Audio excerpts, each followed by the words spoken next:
जय श्री कृष्णा, राधे राधे। आज हम श्री कृष्ण की गोपियों के साथ लीला का वर्णन करते हैं।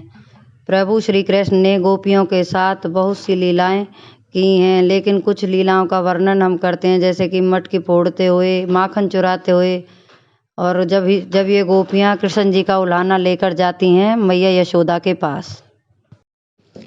एक बार की बात है कि मैया यशोदा श्री कृष्ण से लाड लड़ा रही थी। तभी गोपियां उल्हाना लेकर उनके पास आ जाती हैं। गोपियों के उल्हानों से तंग होकर यशोदा मैया श्री कृष्ण के पीछे छड़ी लेकर भागती हैं।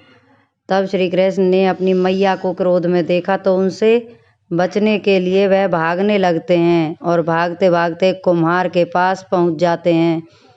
कुम्हार अपने मिट्टी के बर्तन बनाने में व्यस्त था, लेकिन जैसे ही कुम्हार ने श्री कृष्ण को देखा तो उसने अनदेखा कर दिया और बहुत ही प्रसन्न हुआ।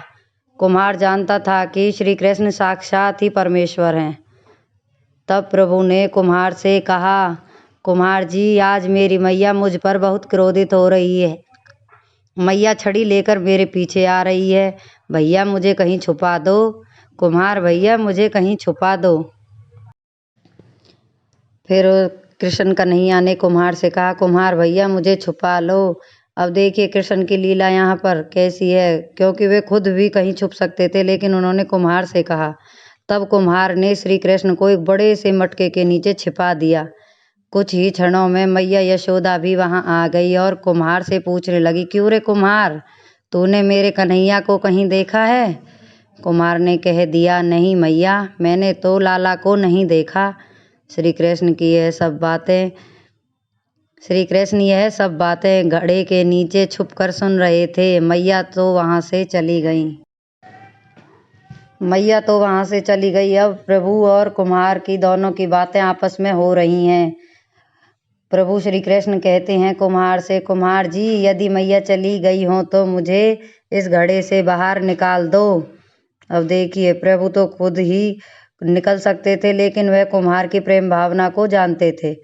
कुम्हार बोला, ऐसे नहीं भगवान जी, पहले मुझे 84 लाख योनियों के बंधन से मुक्त होने का वचन दे दो। भगवान मुस्कुराए और कहा, ठीक है, मैं तुम्हें 84 लाख योनियों से मुक्त करने का वचन देता हूँ।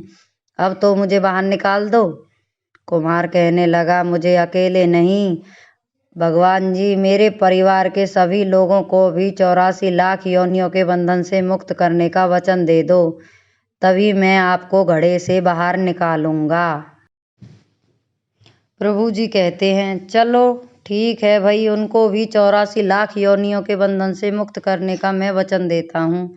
अब तो मुझे बाहर निकाल दो। अभी भी कुम्हार कहता है, बस प्रभु जी, एक आखिरी विनती और पूरी कर दो, फिर मैं आपसे कुछ नहीं मांगूंगा। श्री कृष्णा तो स्वयं भगवान हैं, वे कुम्हार के प्रेम को जानते थे। फिर भगवान बोले, और भी बता दे क्या कहना चाहता है। तो कुम्हार कहने लगा, प्रभु जी, जिस घड़े के नीचे आप छुपे हो उसकी मिट्टी मेरे बैलों के ऊपर लाद कर आई है। मेरे इन बैलों को भी 84 के बंधन से मुक्त कर दो। भगवान ने कुम्हार के प्रेम पर प्रसन्न होकर उन बैलों को भी 84 के बंधन से मुक्त कर दिया। प्रभु बोले, अब तो तुम्हारी सब इच्छाएं पूरी हो गई, अब तो मुझे घड़े से बाहर निकाल दो। तब कुम्हार कहता है, अभी नहीं भगवान, बस अंतिम इच्छा और पूरी कर दो, फिर मैं आपको बाहर निकाल दूंगा। जो भी प्राणी हम दोनों के बीच के इस संवाद को सुन रहा है, उसे भी आप 84 लाख योनियों के बंधन से मुक्त कर दीजिए। बस यह वचन और दे दीजिए तो मैं आपको घड़े से बाहर निकाल दूंगा।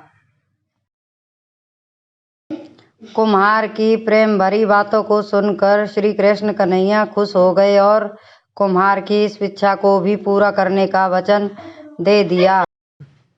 फिर कुम्हार ने बाल श्री कृष्ण को घड़े से बाहर निकाल दिया और उनके चरणों में साष्टांग प्रणाम किया।